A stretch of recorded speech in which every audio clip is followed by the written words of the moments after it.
Assalamualaikum warahmatullahi wabarakatuh. Perkenalkan, nama saya Suhana dari SD Negeri Cijati, Kecamatan Cimanggu, Kabupaten Sukabumi. Hari ini izinkan saya untuk memaparkan kesimpulan dan refleksi pemikiran Ki Hajar Dewantara Modul 1.1 Koneksi Antar Materi.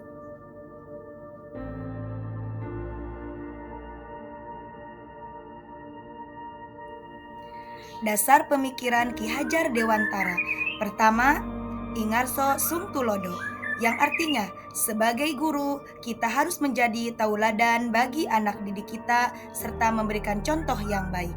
Kedua, Ingmadya Mangunkarso, yang artinya guru selalu membersamai anak didik dalam memenuhi kebutuhannya. Ketiga, Tuturi Handayani, yang artinya guru harus mendorong anak didik menjadi pribadi yang mandiri.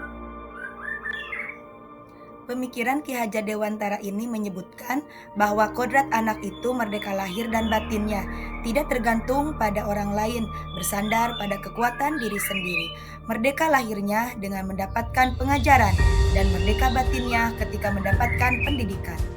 Ketika menempuh pendidikan dan pengajaran, anak harus disesuaikan dengan kodrat alam dan kodrat zaman. Dalam pembelajaran harus ada permainan, karena anak kodratnya senang bermain, dengan menerapkan permainan tradisional agar anak mengenali budaya lokal, sosial, kulturalnya. Pendidikan menurut Ki Hajar Dewantara harus menghamba pada anak, yang artinya pendidikan berpusat pada anak bukan pada guru. Guru harus menuntun anak untuk menggali potensi yang anak miliki tanpa memaksa dan menuntut dan menebalkan laku anak yang positif. Guru diibaratkan seorang petani yang merawat dan memelihara tumbuhan agar tumbuh subur dan dapat dipanen hasilnya. Sedangkan tempat persemaian benih-benih itu di dunia pendidikan. Ki Hajar Dewantara juga menyatakan bahwa pendidikan bersifat holistik dan dinamis, selalu bergerak dan ada pergerakan yang positif. Sebelum saya mempelajari modul 1.1 tentang pemikiran Ki Hajar Dewantara, saya mempunyai prinsip dalam pembelajaran di kelas bahwa pembelajaran itu berhasil jika nilai kognitif anak sudah mencapai KKM. Saya juga sering menyuruh anak menghafal materi tanpa memperhatikan karakteristik dan kemampuan anak. Saya menggunakan metode mengajar tidak bervariasi karena saya menganggap semua anak akan mampu memahami pembelajaran dengan metode yang saya gunakan. Setelah mempelajari modul 1.1 tentang pemikiran Ki Hajar Dewantara, mindset saya berubah 360 derajat. Ternyata apa yang saya lakukan dalam pembelajaran di kelas itu membuat anak-anak terpenjara dan tertekan karena kesalahan saya dalam mengajar dan mendidik mereka.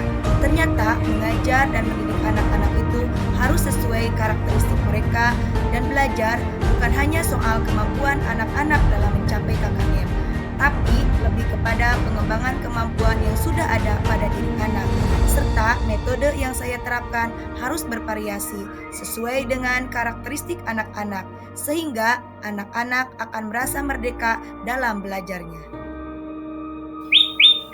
Penerapan pemikiran Ki Hajar Dewantara dalam pembelajaran di kelas. Saya akan memperbaiki sistem pengajaran dan pendidikan saya di kelas agar anak-anak menjadi anak yang merdeka dalam belajar, tidak merasa takut lagi kepada guru dan berani mengungkapkan pendapat dan keinginannya kepada guru dalam pembelajaran. Saya akan berusaha menjadi guru yang menghamba pada anak. Pembelajaran dan pendidikan yang saya lakukan akan berpusat pada murid. Penggunaan metode yang variatif agar anak merasa bahagia dalam mengikuti pembelajaran, sehingga guru dan murid menjadi manusia yang merdeka dalam mencapai keselamatan dan kebahagiaan. Sekian pemaparan, kesimpulan, dan refleksi tentang pemikiran Ki Hajar Dewantara, modul 1.1 Koneksi Antar Materi. Semoga bermanfaat dan menjadi inspirasi. Wassalamualaikum warahmatullahi wabarakatuh.